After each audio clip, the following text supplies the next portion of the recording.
So this is the eufy G30 Robot Vac. So this vac, like most robot vacs, is smart dynamic navigation. It connects to Wi-Fi, has path sensor tracking, and has a single 2000 PA suction motor. And let's see what we get in the box here. All right, very easy. The box slides open here. Everything's in a nice little cardboard container. All right, let's put this up here.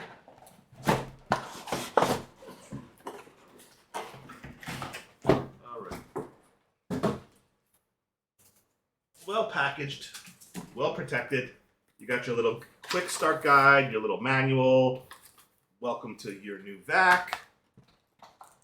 You've got the vac itself, which has a bit of weight to it. We need to find the right packaging area up here. I don't want to go tear into it. Okay, so here is the vac itself.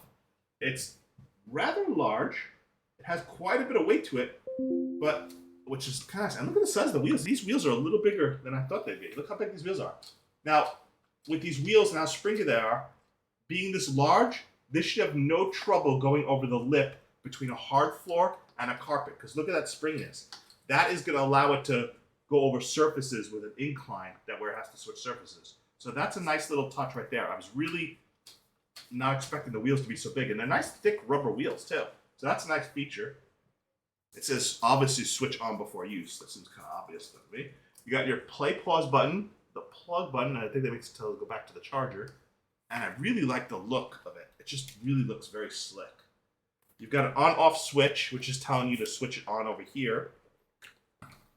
There we go. That's what it's telling you to do. Oh, we've got those little rubber thingies to pull out on the side here. Interesting. Then we got this to take off.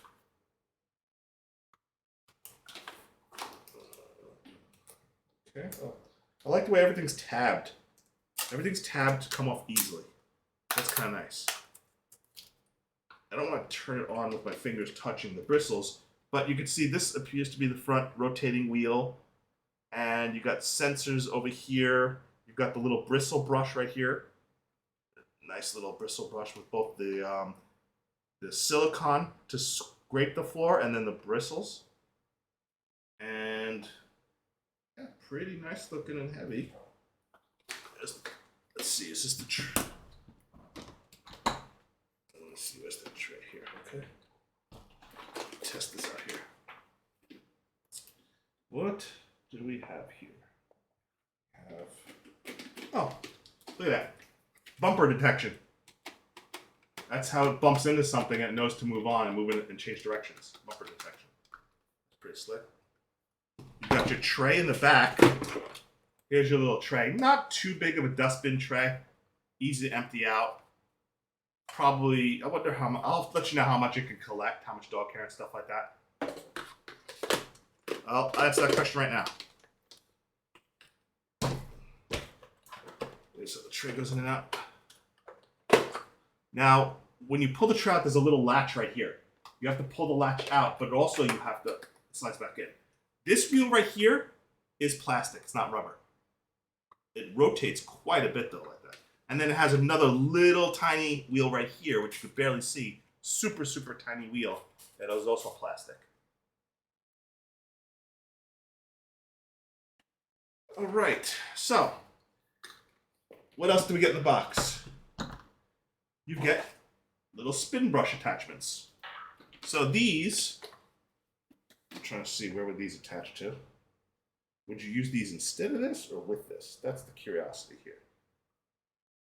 These little sweepers. Ah, here we go. Sweeper, that looks like it'll go there. Ah, there we go. Little sweeper. Just easily snaps in. You kind of see obviously where it goes. It just plugs in the little plug there. Wait, that can't be right. It interferes with the wheel. Oh, well, maybe that's right. That's kind of weird, isn't it? Let's see here. Give me a second. It was meant to go in that spot, but they seem like it's a little big for the wheel, so I'm curious.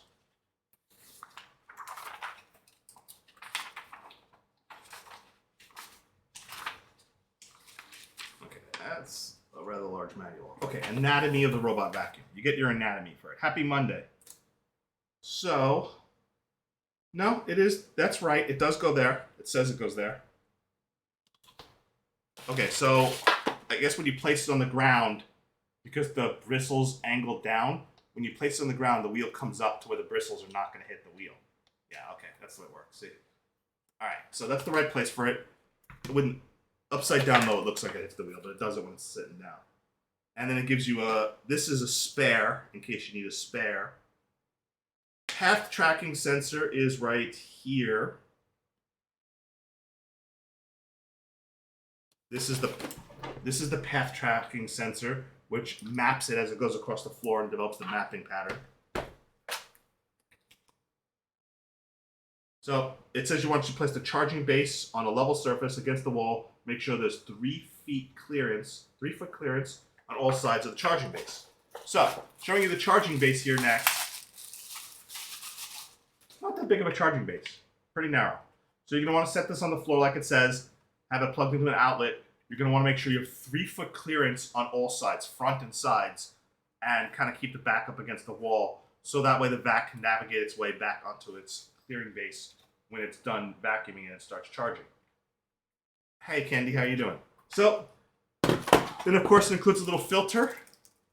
Now I'm trying to see if this is the replacement filter or the same filter. Let's find out. Oh, it's a replacement. Already has a filter in it, so this is a spare filter, which is nice. Spare filter. Okay. What else do we got? Oh, look at that. You can take that off to get access to the bristles. In case you need to clean some like hairs or strings or something and get trapped around the bristles. That gives you easy access to clean the bristles. And then you get this brush cleaner, right? This is to clean your bristles. Hard plastic side that's like a fork for cleaning your bristles. And then you get the soft plastic side and you get this cutter. So that's obviously awesome because obviously when you have a vacuum with bristles, strings and stuff, dog hair and various strings get caught. So this cutter allows you to just run through and cut any strings that get caught in it and help clean it out. So it's a nice little cleaning attachment to have to help clean your vacuum when it gets all mucked up with the stuff that it picks up off the floor. So that's a nice little touch. I really appreciate that they come with these cleaners. And what do we get here? This is organization wire. Well, that's pretty thorough. They give you wire ties. Nice to include some ties to manage your wiring and your cords when you plug it in. So that's convenient to include these. That's decent, like that. And then of course, the AC power outlet itself to power it. So what you want to do is, again, you're going to need to find a place where you can have 3 foot of clearance on sides and front. Find the best place, either in your kitchen or your living room, where you're going to put your base station, plug it in, run your cords and manage them so that your vac isn't going to have to run over cords or navigate around cords, and then you should be good to go to start charging. Because it is a smart app and it connects to Wi-Fi, you pair it with your phone, it creates the mapping on your phone, as I've seen with many other reviews that my team has done. I'm really excited to try this robot vacuum, and I'm going to try to make sure my dog doesn't destroy it and kill it. But this looks amazing. I can't wait to try it out. This was just the unboxing again. I'm going to test it out.